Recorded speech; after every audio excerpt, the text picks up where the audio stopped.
വൈകിട്ട് അമ്മ എന്നെ വിളിച്ചുകൊണ്ട് ജസ്റ്റ് ഒന്ന് പുറത്തോട്ട് ഇറങ്ങിയത്. നമുക്ക് തയ്യത്തൊന്ന് പോയിട്ട് വരാമെന്ന് പറഞ്ഞിട്ട്.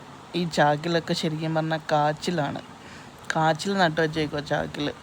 അവിടെ തറയിൽ അമ്മയ്ക്ക് ഇഞ്ചി നടണമെന്നൊക്കെ പറഞ്ഞ് ഇപ്പം അവിടെ നിന്ന് ഇഞ്ചിയും കുറേ കൂവയും ഒക്കെ ഉണ്ടായിരുന്നു, അതൊക്കെ എടുത്തതേ ഉള്ളൂ. അപ്പോൾ അമ്മ എന്നെ ഇങ്ങനെ പ്ലാവിൻ്റെ മൂട്ടിൽ കൊണ്ടുപോയി നിർത്തിയിട്ട് കാണിച്ചു തരികയാണ്. ഇതിലെ മുള്ളൊക്കെ പരന്നത് വിളഞ്ഞ ചക്കയാണ്, മുള്ള് നല്ല കൂർത്തിരിക്കുന്നത് വിളയാത്ത ചക്കയാണ്. അപ്പോൾ ഇനി 10 ദിവസം കഴിയുമ്പോൾ ഇല്ല ചക്ക നമുക്ക് അടത്താം, മറ്റേ ചക്ക 2 ദിവസം കഴിയുമ്പോൾ അടത്താം. അങ്ങനെ ഓരോ ചക്കയും ഏതൊക്കെ ദിവസം കഴിയുമ്പോൾ അടത്താമെന്നും എത്ര ദിവസം കഴിയുമ്പോൾ കഴിക്കാമെന്നും ഏതൊക്കെ പഴുപ്പിക്കണമെന്നും ഏതൊക്കെ ആർക്കൊക്കെ കൊടുക്കണമെന്നും ഒക്കെ അമ്മ ഇങ്ങനെ പറയുവാണ്. എല്ലാ പ്രാവശ്യവും അങ്ങനെയാണ്. നമ്മൾ നോർമലി ഇവിടെ ഒരു ചക്ക അടത്തി കഴിഞ്ഞാൽ നമ്മൾ കുറച്ച് പേരും കൂടെ ചേർന്നിട്ടാണ് എടുക്കാറുള്ളത്. ഇത് ശരിക്കും പറഞ്ഞാൽ കനാലിലോട്ട് ഒടിഞ്ഞു കിടന്നൊരു വാഴയുടെ കൊലയാണ്.